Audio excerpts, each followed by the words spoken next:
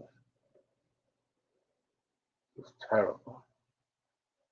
Was that it?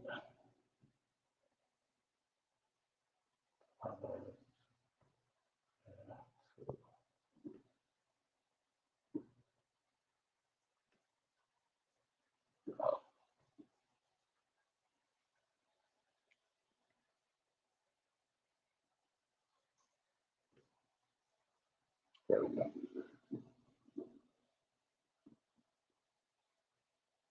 Right, right, absolutely. But Biden said PTSD in these people is not an excuse. Exactly, exactly. Officer Yagadosh said that last week. Doesn't even matter. It doesn't matter. Same sentiment as that police officer. We're just the problem. We're just the problem that needs to be addressed. We're just the problem.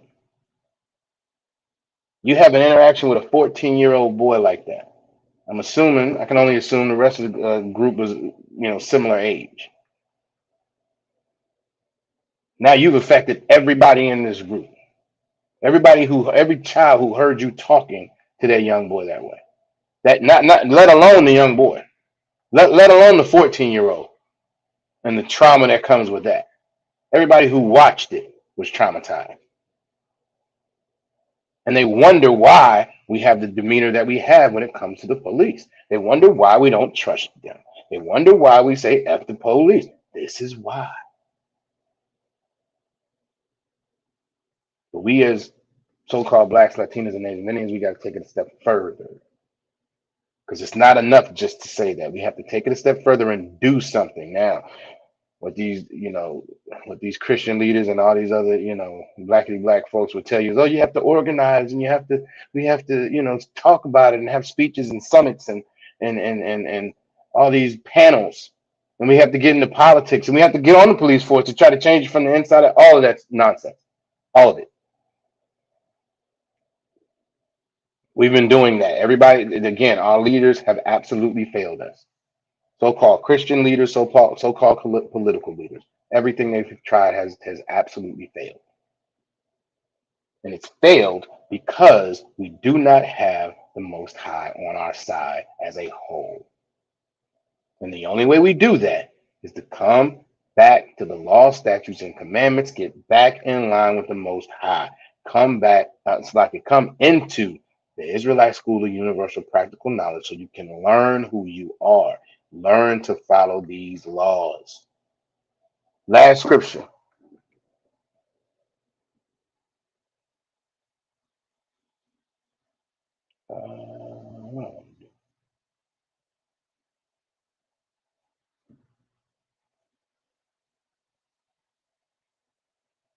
Proverbs 29:2.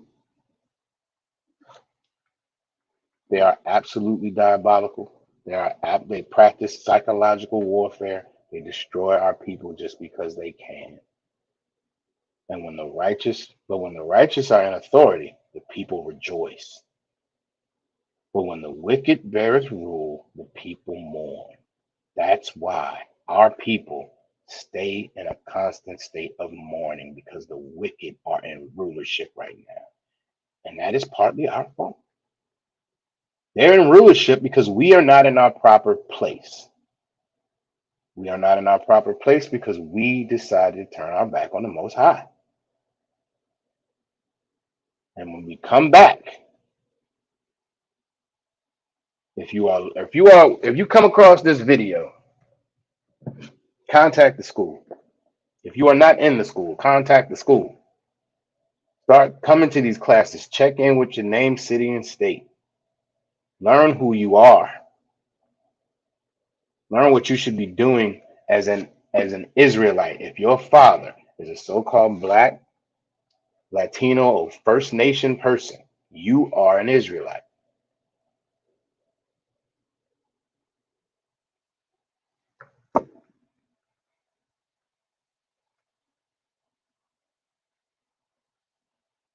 You are an Israelite if you are a so-called black, Latino, or First Nation person.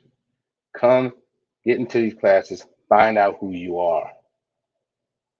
Find out how to get back on the side of the Most High. All right. And with that, I'm gonna do security announcements.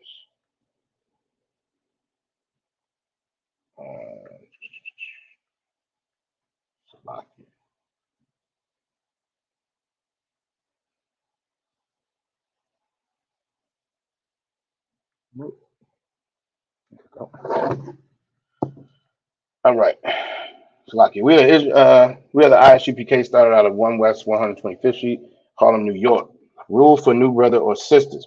When a new brother or sister comes into the school, they are off limits for 6 months. They are to be saluted only. They are here to shed themselves of the world. If they need transportation, the teacher will arrange it. After 6 months, if a brother or sister has interest, Salaki has an interest in a particular person, he or she must get permission from the head to speak to the brother or sister. There is another 6 months in which the brother and sister will court each other. After this 6 month period, the brother and sister will get permission from the head to marry. Tithes, which is a commandment. You can find it in Numbers 18th chapter and 21st verse, or Malachi chapter 3 verses 8 through 10. It means the 10th in the Hebrew, Salaki Ma'ashara. It's 10% of every penny of any increase the Most High gives you. You can get to the Treasury Department. You can also go on isupk.com and submit your tithes there through PayPal. You'll get your email for your records and all that good stuff there. Priest Fund is a free will offering. It's not mandatory whatsoever amount you want to give. Upcoming Holy Convocation Days. The next holy day is the Memorial Blowing of Trumpets, September 15th. So everybody keep your ear out for that and what we're going to be doing.